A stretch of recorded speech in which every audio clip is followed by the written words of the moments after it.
In the past, having your own monitor setup was prohibitively expensive, but now that you can have your phone in your pocket, it's very easy to set up a cheap alternative so that you can practice at home. In this video, we'll be looking at ways to set up so that you can practice at home, as well as ways that you can set up in order to have the best possible experience using your Zoom client during your classes. Good options for cameras are either your phone, either Android or iPhone, or an external webcam. External webcams are super easy to use because they just magically work with Zoom. You plug them in, you select them as a source, and they will work. Phones, on the other hand, require some more work, either using software like Apple's Continuity Camera or a variety of apps to which we will provide the links with this video. If you want to use your own camera with a HDMI output with Zoom, you can use something called a capture card. These come in a variety of shapes and sizes, from this professional model with 4 camera inputs, which is a bit overkill for our class, but is a good example. You can see it's got multiple HDMI ports as well as USB-C out that will go to your computer. But this is used for live streaming and is a bit overkill for this class. But you've got these smaller devices that come with either 1 or 2 HDMI ports. So this single port unit just connects to your camera and then plugs in via USB into Zoom, which will recognize it as a webcam. However, if you want to connect a monitor, you need one that has something called HDMI pass-through. So this unit has 2 HDMI ports. One is an output that goes towards the monitor, and one is an input that goes from your camera into Zoom. A lot of modern cameras have the option to be used as a webcam using a USB cable.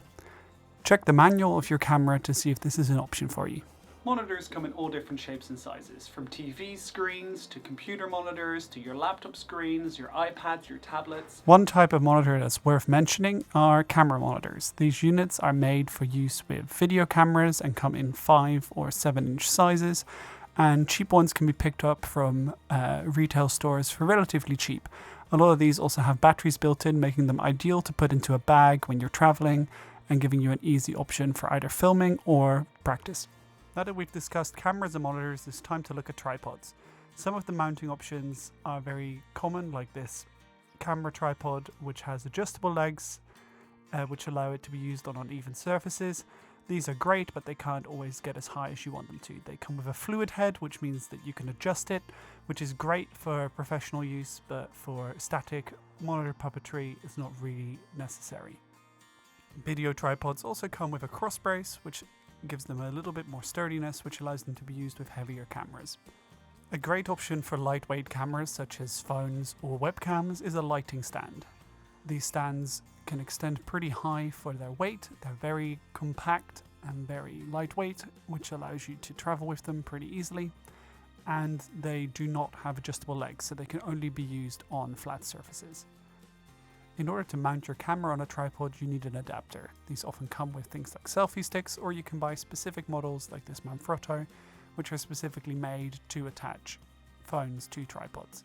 You just have to make sure when buying one of these that it's wide enough to fit your phone in landscape.